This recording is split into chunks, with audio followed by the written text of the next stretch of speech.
Hello दोस्तों, स्वागत है आपका हमारे चैनल के ऊपर। देखिएगा दोस्तों, बहुत बहुत स्वागत है आपका एक बार फिर से।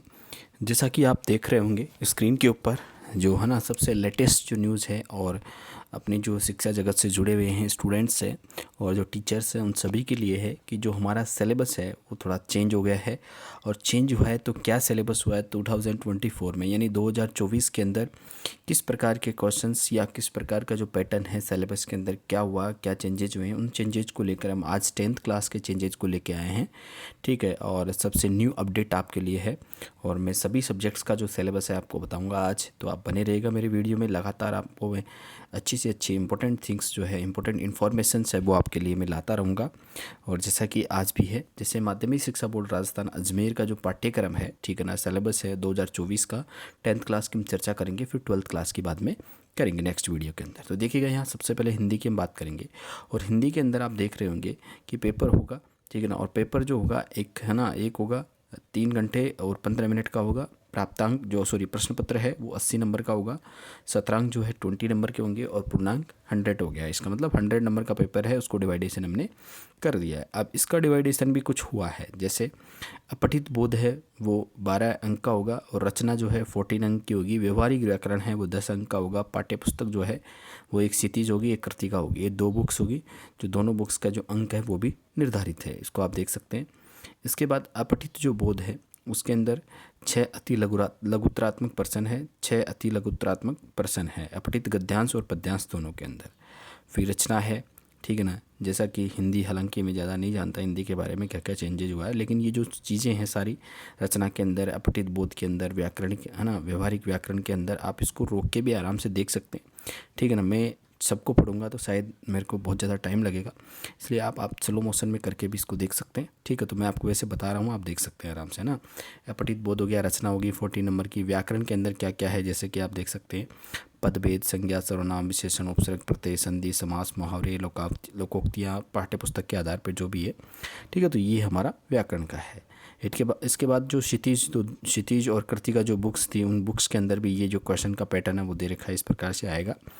और ये बुक्स जो है एनसीईआरटी की होगी, जो है ना, कृतिका वगैरह ये दोनों। इसके बाद हम बात करते हैं board of secondary education Rajasthan Ajmer, ठीक है ना। अब हम बात करेंगे अपनी इंग्लिश की, और इंग्लिश की चर्चा करने से पहले मैं बता दूं आपको, इंग्लिश का जो पेपर होता है इंग्लिश के अंदर मतलब इंग्लिश 10th क्लास के अंदर वो 100 मार्क्स का ही होता है। और वही जो है ना, वन पेपर होता है 3.5 मतलब 3 आवर्स और 15 मिनट्स का पेपर होता है, 80 मार्क्स का होता है। सेशनल जो मार्क्स होते हैं वो 20 होते हैं, ऐसे टोटल 100 मार्क्स का होगा, ठीक है। थोड़ा बहुत इसके अंदर क्या हुआ है, माइनर चेंजेज हुआ है, ठीक है ना। वो क्या हुआ है मैं बताता हूँ, थोड़ा सा देखेंगे आप। रीडिंग पार्ट है 15 का है, राइटिंग पार्ट 13 का है, ग्रामर जो है 12 की है, ठीक है ना। पहले ज़्यादा की थी, 15 की थी शायद। इसके बाद हम बात करें फर्स्ट फ्लाइट और फुटप्रिंट्स विदाउट फुट, 2 बुक्स थी, दोनों बुक्स वापस से हैं, ठीक है। लेकिन इसके अंदर कुछ मतलब चैप्टर वगैरह का कुछ हुआ होगा पैटर्न, वो बुक्स का हमें मालूम नहीं है अभी तक, ठीक है ना। तो रीडिंग पार्ट इसके अंदर होगा, रीडिंग के अंदर अनसीन पैसेजेस वगैरह होंगे, है ना। और पैसेज फर्स्ट, पैसेज सेकंड, ये 6 मार्क्स का है, ये 9 मार्क्स का है। राइटिंग की बात करें तो लेटर होगा, लेटर में पर्सनल, ऑफिशियल और ईमेल भी होगी उसके अंदर, ठीक है ना। स्टोरी लिखना होगा, जो पहले भी था स्टोरी, ठीक है ना। और वर्बल विजुअल एक जो मतलब टास्क होता है वो भी आपको करना पड़ेगा सेकंड पार्ट के अंदर। इसका मतलब रीडिंग जो पार्ट है 15 का है, राइटिंग पार्ट 13 का है, ठीक है ना। और ग्रामर जो पार्ट है वो 12 मार्क्स की। ग्रामर के अंदर देखो क्या क्या है, थोड़ा सा चेंज हुआ है इसके अंदर, ठीक है ना। क्लोज वाला और जो वो था एक टॉपिक और था, उनमें थोड़ा चेंज हुआ है। टेंसेज हो गया, रिपोर्टेड स्पीच, ठीक है ना, सब्जेक्ट वर्ब एग्रीमेंट, है ना, एक्टिव पैसिव और फ्रेमिंग क्वेश्चंस, टेक क्वेश्चंस, ये भी हैं, ठीक है। ये आप ध्यान रखेंगे, ठीक है। उसके अंदर शायद क्लोज वाला तो था ही, वो तो हट ही गया, ठीक है ना। तो ये ग्रामर का हो गया। वही बुक्स हमारी जो है टेक्स्ट बुक्स, फर्स्ट फ्लाइट होगी, प्रोस होगा, उसके अंदर पोइट्री होगी।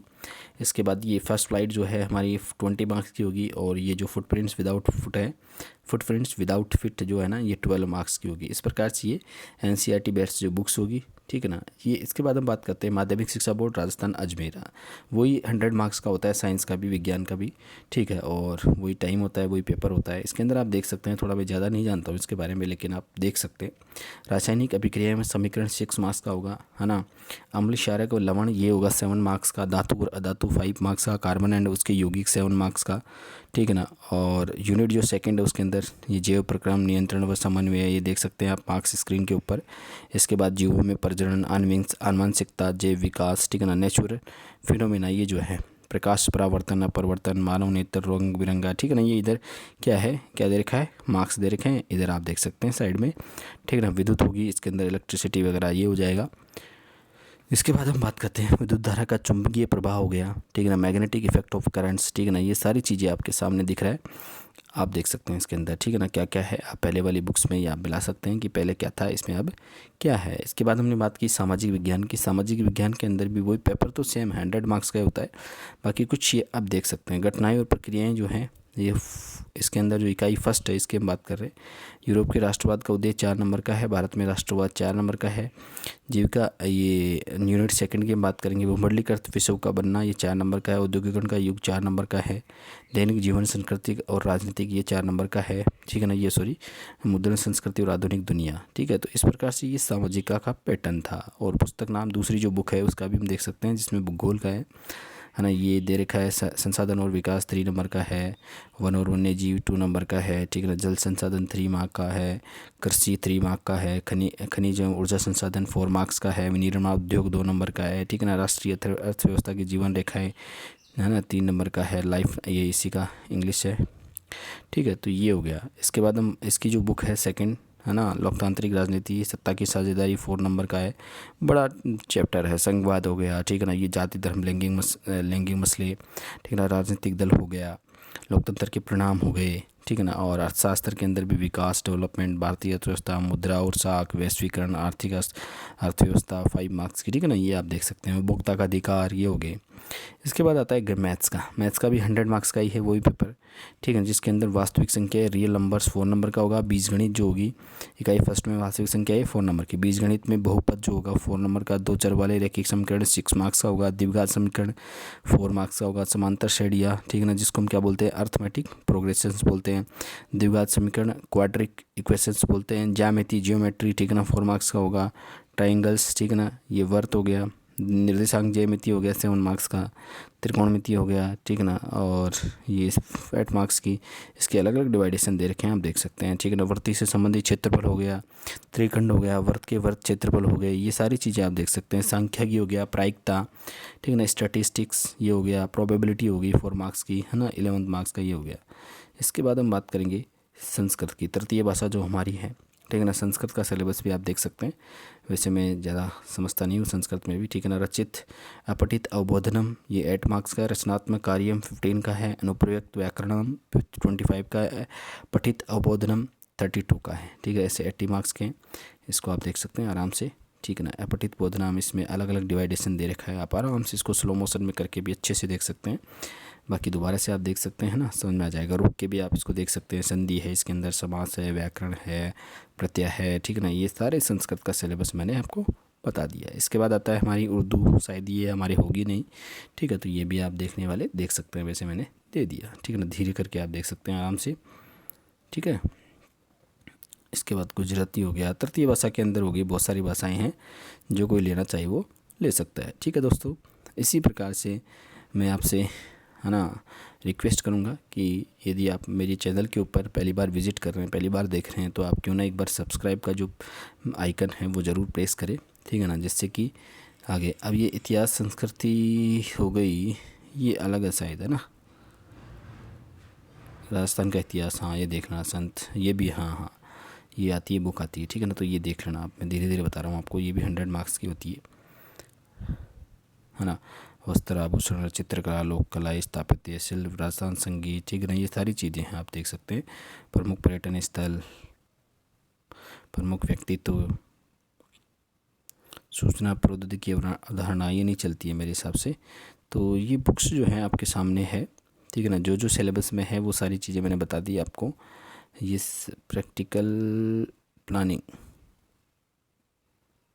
ये कंसेप्ट ऑफ इंफॉर्मेशन टेक्नोलॉजी का है, ठीक है ना, अपना नहीं है। ये वो जो बुक नोटबुक्स होती है, बुक्स होती है अलग से, उनके बारे में दे रखा है। शारीरिक स्वास्थ्य शिक्षा, ये है ना, इनमें ज़्यादा मेहनत करने की आवश्यकता नहीं है मेरे हिसाब से, बच्चे ऐसे पढ़ लेते हैं इनको। तो ये वाले जो पार्ट है इनको आप देख सकते हैं आराम से, है ना।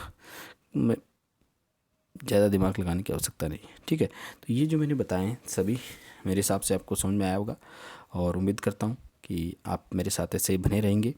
और अपने दोस्तों के साथ भी आप शेयर कीजिएगा, आपके परिवार में जो भी पढ़ने वाला है उसको बताइएगा कि अपना सिलेबस जो है 10th क्लास का वो क्या हो गया, चेंज हो गया, और नया सिलेबस जो आया उसका जो है ना यूट्यूब के ऊपर जो मैंने डाला है इसकी देख सकते हैं आप, है ना, आगे भी आप देख सकते हैं। और अपने दोस्तों को, अपने फ्रेंड्स को, अपने फैमिली मेम्बर्स को आप शेयर करेंगे जो 10th क्लास से रिलेटेड रखते हैं, 10th क्लास में है या उनके फैमिली में कोई है।